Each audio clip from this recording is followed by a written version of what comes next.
In the Gaza Strip, the Health Ministry reported a grim toll of over 21,978 deaths and 57,697 injuries since the onset of Israeli bombardment on October 7th. In the past 24 hours alone, 156 lives were lost. Tragedy struck with 6 casualties in an Israeli air raid in the northern Gaza Strip, and deaths rose from 3 to 15 in a bombing in the Maghazi refugee camp. Amid this crisis, Gaza received a lifeline: thousands of childhood vaccines, including polio and measles. These critical supplies, entering through the Rafah border crossing with Egypt, were expected to cover vaccinations for 8 to 14 months. The vaccines, targeting diseases like rubella, polio, measles, and mumps, came from both purchased supplies by the Palestinian Health Ministry and generous donations from UNICEF. On another front, Iranian state media confirmed the dispatch of the Iris Alborz warship to the Red Sea amid heightened militarization. Originally built half a century ago, the warship was overhauled for years ago and recently transited the Bab el-Mandeb Strait near Yemen. Iranian Security Chief Ali Akbar Ahmedian commended Houthi negotiator Mohammed Abdul Salam for supporting Palestinians and standing against Israel. Shifting focus, US President Joe Biden faced mounting pressure to address the Houthi armed group in Yemen as their Red Sea attacks persisted. Military plans to strike missile and drone bases were on the table, but the administration hesitated, fearing unintended benefits to Iran and risks to the delicate Yemen-Saudi Arabia truce. Retired Vice Admiral Kevin Donegan warned of increased threats if the US didn't respond to the Houthi threat.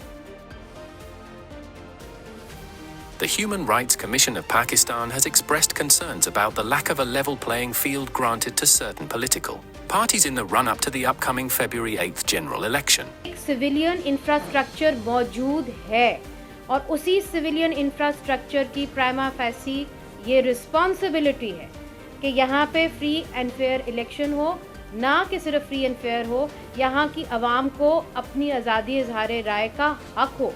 हम वो मांग रहे हैं उस infrastructure से, और हम कह रहे हैं उस इंफ्रास्ट्रक्चर को कि आप अपनी जिम्मेदारी कबूल करें और आप अपनी जिम्मेदारी जो है उसको यकीनी बनाएं।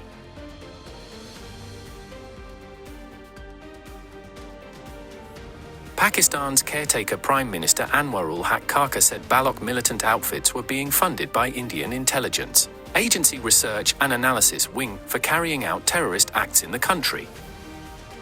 क्रिमिनल जस्टिस सिस्टम ठीक नहीं है। 80-80, 90-90 कत्ल ये लोग करते हैं, हिंदुस्तान से पैसा लेके करते हैं। अलल ऐलान मैं कह रहा हूं,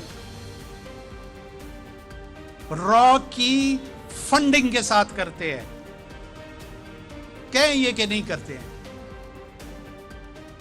Commenting on the police action against Baloch protesters in Islamabad, the Premier acknowledged that it should not have happened. दूसरा, एहतजाज का हक सबको है।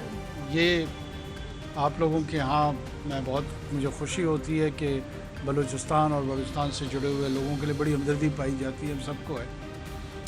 एहतजाज करना सबका हक है कानून के दायरे में।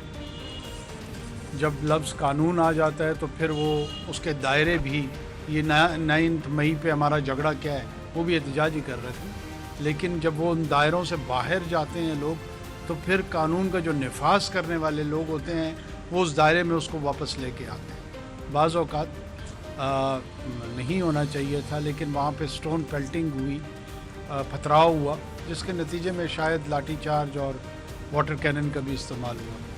He also strongly criticized those who had likened the use of water cannons to the situation in Gaza, which is being bombarded by Israel. Water cannon जिस तरीके से उसको बदकिस्मती है कि कुछ लोग गज़ा और फ़लस्तीन की सिचुएशन से भी जोड़े जा रहे थे, इस बेहुदगी पे भी ज़रूर सोचना चाहिए और अपने अपने गरेबानों में झांकना चाहिए कि खुदा न ख्वास्ता ख़ाकम बदान, क्या अब मैं इन लोगों से सवाल पूछता हूँ कि क्या ये इन्होंने ताबीर पाकिस्तान की रियासत को इसराइल की रियासत से कर रहे हैं?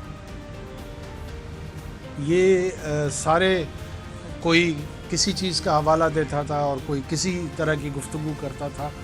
ये अपने अपने गरेबान में भी जाके और हया करें।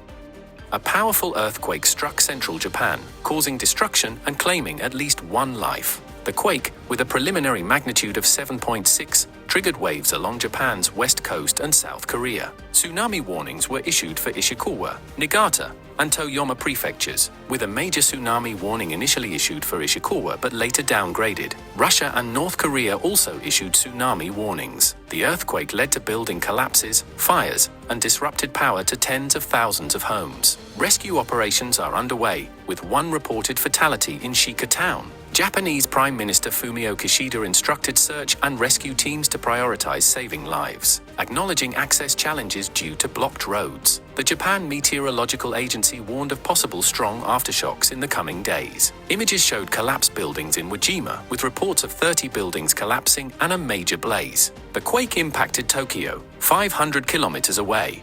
Power outages affected over 36,000 households, and transportation services, including trains and expressways, were disrupted. Telecoms reported phone and internet outages. Airlines, including ANA and Japan Airlines, adjusted flight schedules. In a strong start to the new year, shares at the Pakistan Stock Exchange surged, marking the second highest single-day gain in the history of the benchmark index on Monday. The 𝐾𝐚𝐰𝐬 100 index opened at 63,935.56 points, showing a remarkable increase of 1,484.52 points, or 2.38% from the previous close of 62,451.04 points. The index closed at 64,661.78. reflecting a cumulative gain of 2,210.74 points, or 3.54%. According to the PSX website, this surge is noted as the second highest climb in a single day, signaling a positive start for the stock market in the new year. As highlighted by financial analysts,